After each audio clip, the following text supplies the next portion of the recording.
Assalamualaikum warahmatullahi wabarakatuh. Saya akan menjelaskan mengenai grafemik yang meliputi grafem fonem bahasa Indonesia, fonem, alofon, dan ejaan untuk memenuhi tugas mata kuliah fonologi bahasa Indonesia yang diampu oleh Dr. Abdul Halik, SPD, MPD. Yang pertama, kita masuk dalam pembahasan mengenai grafem fonem bahasa Indonesia. Apa sih perbedaan antara grafem dan fonem? Grafem merujuk pada sistem pelambangan bunyi atau fonem yang berbentuk huruf, sedangkan fonem merujuk pada satuan bunyi terkecil yang membedakan makna. Misalnya, fonem P yang beralofon P dan P berpetik tunggal secara kebetulan juga ditulis P dalam grafemnya. Contoh lainnya adalah fonem S yang hanya beralofon S, juga ditulis S dalam grafemnya. Serta fonem E yang beralofon E kapital, dan E terbalik ditulis E pula dalam grafemnya. Selanjutnya adalah macam-macam grafem. Grafem ada dua macam, yaitu yang pertama, grafem yang mengikuti sistem fonetis, yang lebih populer disebut sebagai ejaan fonetis, yang melambangkan bunyi-bunyi yang diucapkan penutur dalam bentuk huruf. Oleh karena itu, jumlah bunyi yang dilambangkan relatif lebih banyak dari jumlah huruf yang terdapat dalam alfabet. Sementara itu, grafem yang mengikuti sistem fonemis yang lebih sering disebut sebagai ejaan fonemis melambangkan fonem-fonem bahasa tertentu dalam bentuk huruf. Jadi, pelambangannya disesuaikan dengan bunyi-bunyi yang membedakan makna. Oleh karena itu, jumlah fonem yang dilambangkan relatif lebih sedikit dari jumlah huruf yang terdapat dalam alfabet. Kemudian selanjutnya adalah materi mengenai fonem. Yang pertama adalah pengertian fonem. Menurut Mas Nur Musli tahun 2007, fonem adalah kesatuan bunyi terkecil suatu bahasa yang memiliki fungsi untuk membedakan makna. Sedangkan menurut Abdul Hair tahun 2009, berpendapat bahwa fonem adalah satu kesatuan bunyi terkecil yang dapat membedakan arti suatu kata. Dan maka dapat disimpulkan bahwasanya jika kata tidak dapat membedakan arti suatu kata, maka bukan disebut fonem. Kemudian selanjutnya adalah identifikasi fonem. Ada dua cara untuk mengetahui sebuah bunyi termasuk ke dalam fonem atau bukan.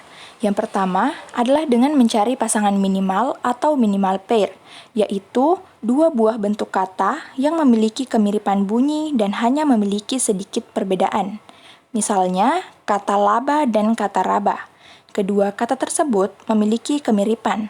Masing-masing terdiri dari 4 buah bunyi. Yang pertama bunyi L, A, B, A, dan yang kedua mempunyai bunyi R, A, B, A. Dari contoh tersebut, terlihat perbedaan yang terletak pada bunyi pertama, yaitu bunyi L dan R, sehingga bunyi L dan R dapat disebut sebagai dua buah fonem yang berbeda dalam bahasa Indonesia. Yang kedua adalah mencermati distribusi fonem. Jika fonem memiliki distribusi pelengkap di berbagai posisi, misal di awal deretan bunyi atau di akhir deretan bunyi, maka bunyi tersebut adalah bunyi bahasa. Misalnya, bunyi P pada kata pintar diucapkan berbeda dengan bunyi P pada kata tapi atau pada kata sapi. Lalu yang kedua, bunyi P pada kata pintar akan diucapkan berbeda dengan P pada kata asap atau pada kata lesap. P pada posisi awal diucapkan secara meletup atau polosif, sedangkan P di luar posisi awal itu akan diucapkan tidak dengan cara meletup atau implosif. Kemudian, jenis-jenis fonem. Fonem terbagi atas dua, yaitu fonem vokal dan fonem konsonan. Yang pertama adalah fonem vokal. Dalam ilmu fonologis, fonem vokal disebut sebagai bunyi vokoid. Menurut Mas Nur Musli, tahun 2013, bunyi vokoid yaitu bunyi yang dihasilkan tanpa melibatkan penyempitan atau penutupan pada daerah artikulasi. Kualitasnya ditentukan oleh 3 faktor, yaitu tinggi rendahnya posisi lidah, bagian lidah yang dinaikkan, dan bentuk bibir pada pembentukan vokal. Lalu yang kedua adalah fonem konsonan, yaitu dalam ilmu fonologi disebut sebagai bunyi kontoid. Menurut Musli, tahun 2013, bunyi kontoid yaitu bunyi yang dihasilkan dengan melibatkan penyempitan atau penutupan pada daerah artikulatoris. Pada pelafalan konsonan, ada 3 faktor yang terlibat, yaitu keadaan pita suara, penyentuhan atau pendekatan berbagai alat ucap, dan cara alat ucap itu bersentuhan atau berdekatan. Kemudian yang selanjutnya adalah alofon. Alofon adalah variasi fonem yang tidak membedakan bentuk dan arti kata. Alofon adalah bunyi-bunyi yang merupakan realisasi dari fonem. Alofon-alofon dari sebuah fonem memiliki sebuah kemiripan fonetis atau mempunyai kesamaan dalam pengucapannya. Alofon dituliskan di antara dua kurung siku, seperti yang saya tampilkan dalam video. Misalnya kalau P yang lepas kita tandai dengan P, sedangkan P yang tidak lepas kita tandai dengan P berpetik tunggal, maka dapat dikatakan bahwa dalam bahasa Indonesia, fonem P memiliki dua alofon, yakni P dan P berpetik tunggal. Untuk lebih memahami mengenai grafem fonem dalam bahasa Indonesia dan juga mengenai fonem serta alofon, kita dapat melihat dalam contoh distribusi grafemik berikut ini. Untuk yang pertama, kita bisa melihat ada grafem fonem vokal. Di sini ada fonem I, E terbalik, U, O, dan A. Untuk fonem I terdiri atas dua alofon, yaitu I tinggi bawah dan I tinggi atas, dengan grafemnya yaitu I. Distribusi awal kita bisa lihat pada contoh kata itu, di mana grafem I terletak di awal. Terus distribusi tengah kita bisa melihat pada contoh kata apik, di mana grafem I berada di tengah, dan distribusi akhir bisa kita lihat dalam contoh kata api, di mana grafem I berada di akhir. Kemudian selanjutnya ada fonem E yang terdiri atas dua alofon, yaitu E tengah atas dan E tengah bawah, dan grafemnya adalah E. Contoh distribusi awal yaitu pada kata ekor, di mana grafem E terletak di awal, distribusi tengah pada kata monyet, di mana grafem E berada di tengah, dan distribusi akhir pada kata sate, di mana grafem E terletak di akhir. Selanjutnya ada fonem E terbalik yang hanya terdiri atas satu alofon dan grafemnya adalah E. Distribusi awal contohnya pada kata emas, grafem E berada pada awal kata. Distribusi tengah pada kata kera, grafem E terletak pada tengah kata. Dan distribusi akhir contohnya pada kata kade, di mana grafem E terletak pada akhir kata. Grafem fonem vokal selanjutnya adalah fonem U yang terdiri atas dua alofon, yaitu U tinggi atas dan U tinggi bawah, dengan grafem U. Contoh distribusi awal yaitu pada kata uji, di mana grafem U terletak di awal, distribusi tengah pada kata dapur, grafem U terletak di tengah, dan distribusi akhir kata lagu, grafem U terletak di akhir kata. Lalu kemudian selanjutnya ada fonem O yang juga terdiri atas dua alofon, yaitu O tengah atas dan O tengah bawah, dengan grafem O. Contoh distribusi awal yaitu kata obat, grafem O terletak di awal kata. Contoh distribusi tengah yaitu kata ekor, grafem O terletak di tengah kata. Dan distribusi akhir pada kata bakso, grafem O terletak di akhir kata. Contoh grafem fonem vokal yang terakhir adalah fonem A yang hanya terdiri atas satu alofon dengan grafem A. Contoh katanya adalah pada kata api yang dimana merupakan distribusi awal, grafem A berada pada awal kata. Contoh distribusi tengah pada kata pisah, grafem A terletak pada tengah kata, dan distribusi akhir pada kata lupa, grafem A terletak di akhir kata. Selanjutnya adalah grafem fonem diftong. Di sini ada 4 fonem diftong. Yang pertama adalah fonem au dengan grafem au. Contoh distribusi katanya hanya terletak pada awal dan akhir. Di awal contohnya adalah kata aula, yang dimana grafem au terletak pada awal kata.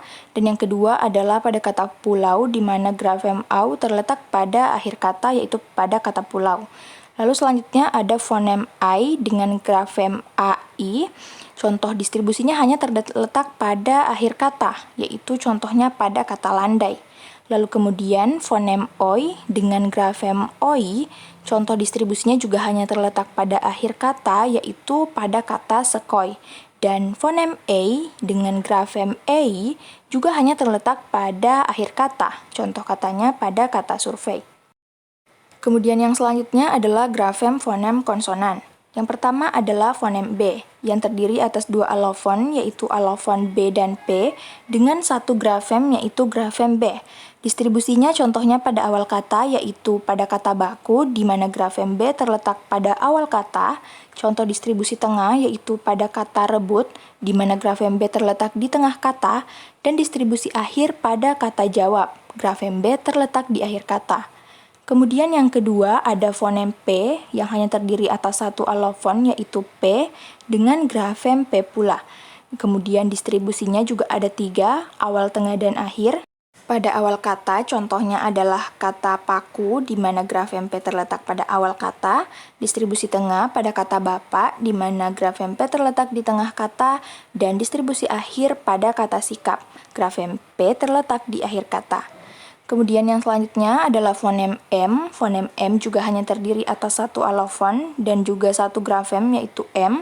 Contoh distribusinya, yang pertama pada awal terletak pada awal kata, contohnya pada kata muka.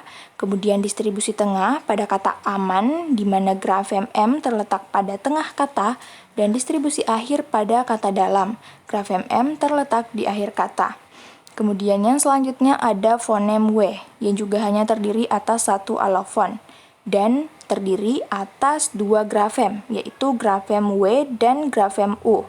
Contoh katanya adalah pada awal kata, yaitu kata waris, grafem W terletak pada awal kata. Distribusi tengah pada kata awan, grafem W terletak pada tengah kata. Dan distribusi akhir pada kata limau, grafem U terletak di akhir kata. Selanjutnya, fonem F juga hanya terdiri atas satu alofon, yaitu F, dan terdiri atas dua grafem, yaitu F dan V.